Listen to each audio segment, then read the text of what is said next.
Our weekly immigration news roundup is brought to you by the law firm of Figueroa and Associates. For consultation on any immigration or legal matter, please call 855-768-8845. That's 855-768-8845. For full stories and more immigration news, visit www.theimmigrantsjournal.com. That's www.theimmigrantsjournal.com.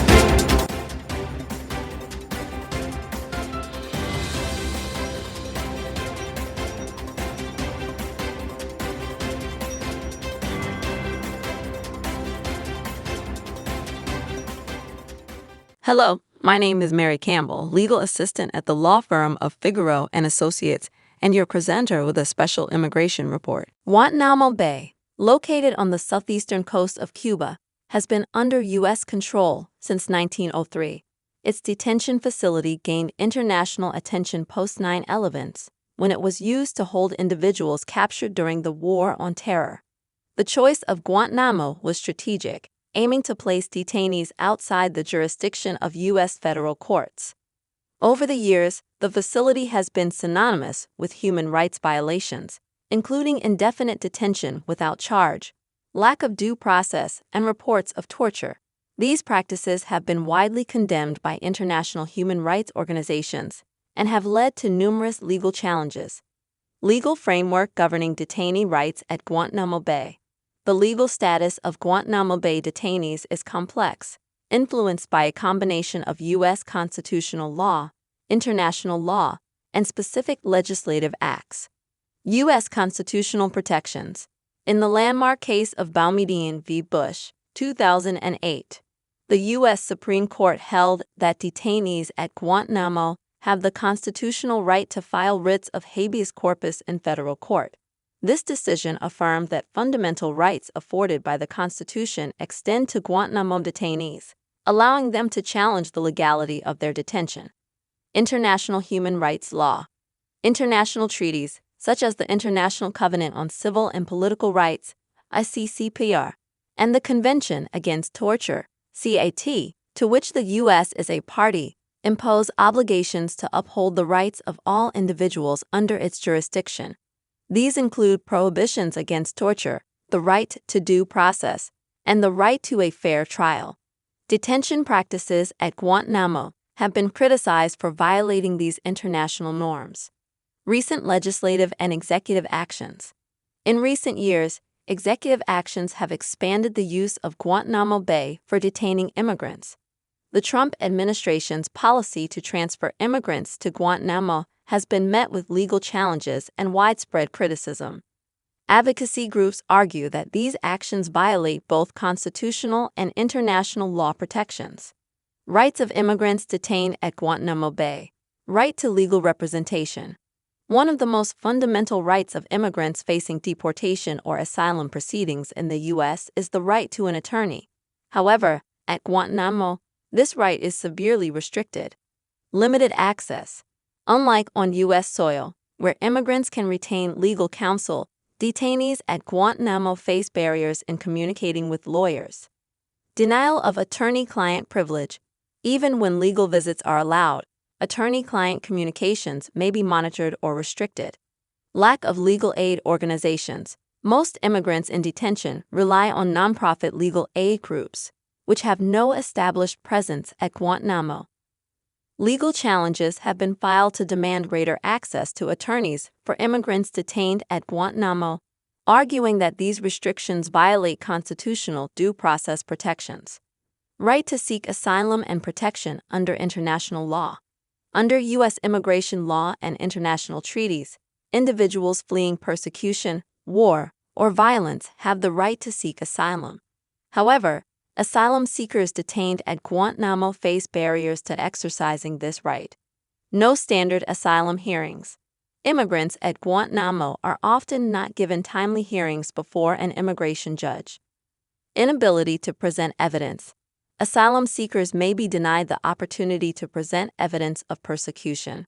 Forced repatriation risks. Without fair hearings, some asylum seekers may be forcibly returned to countries where they face persecution, a violation of the principle of non-refoulement under international law. Immigration attorneys argue that the U.S. government cannot evade its legal obligations by detaining asylum seekers at Guantanamo. Right to habeas corpus and due process. In Boumediene v. Bush, 2008, the U.S. Supreme Court ruled that detainees at Guantanamo have the right to file habeas corpus petitions to challenge their detention. However, immigrants held at Guantanamo face significant legal obstacles, restricted access to federal courts. Unlike immigrants on U.S. soil, detainees at Guantanamo may not have direct access to U.S. federal courts. Lack of transparency. The U.S. government has not disclosed full details about the legal status of immigrants held at Guantanamo. Delayed or denied petitions. Some legal challenges have been delayed for years, leaving immigrants in indefinite detention. Immigration advocates continue to file lawsuits demanding that detainees at Guantanamo receive the same constitutional protections as immigrants detained on U.S. territory. Challenges in enforcing immigrants' rights at Guantanamo. Despite the existence of legal protections, immigrants detained at Guantanamo face unique challenges in asserting their rights. Jurisdictional and legal loopholes. The U.S. government has historically used Guantanamo's location as a legal loophole to argue that constitutional protections do not fully apply. This argument has been rejected by the Supreme Court, but enforcement remains inconsistent. Political and national security concerns. Guantanamo remains highly politicized, making legal reforms difficult. Some policymakers support expanding Guantanamo's use for immigration detention, citing national security concerns. Lack of public awareness and advocacy. Compared to detention centers on the U.S. mainland, Guantanamo receives less media attention and public scrutiny, making it harder for advocacy groups to mobilize support. Legal strategies for representing immigrants at Guantanamo. Attorneys seeking to represent immigrants detained at Guantanamo can take the following legal steps. Step 1. File an emergency petition for habeas corpus. Demand immediate judicial review of the detainee's immigration status. Request access to legal counsel under Boumediene v. Bush. Step 2. Challenge detention through federal court. Argue that detention violates the Due Process Clause of the U.S. Constitution. Cite violations of U.S. asylum laws and international treaties. Step 3. Advocate for policy changes. Work with human rights groups to pressure Congress to provide greater legal oversight of Guantanamo's immigration detentions. Push for legislation to prohibit the indefinite detention of immigrants at Guantanamo. Step 4. Use international legal mechanisms. File complaints with the United Nations Human Rights Committee. Appeal to international human rights courts to demand access to due process for detainees. Conclusion. The fight for immigrants' rights at Guantanamo must continue. Guantanamo Bay has become a legal battleground for immigration rights, with detainees facing limited access to legal representation, restricted due process, and barriers to asylum. While past Supreme Court rulings have affirmed some constitutional rights for Guantanamo detainees, the U.S. government continues to exploit legal loopholes to deny basic protections. To ensure justice, attorneys, human rights advocates, and policymakers must work together to demand full access to legal representation for detainees.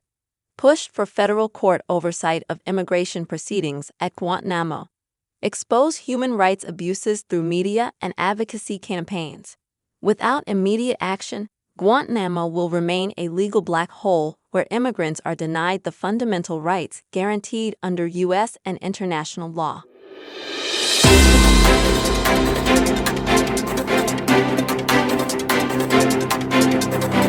Our weekly immigration news roundup is brought to you by the law firm of Figueroa & Associates. For a consultation on any immigration or legal matter, please call 855-768-8845. That's 855-768-8845. For full stories and more immigration news, visit www.theimmigrantsjournal.com. That's www.theimmigrantsjournal.com.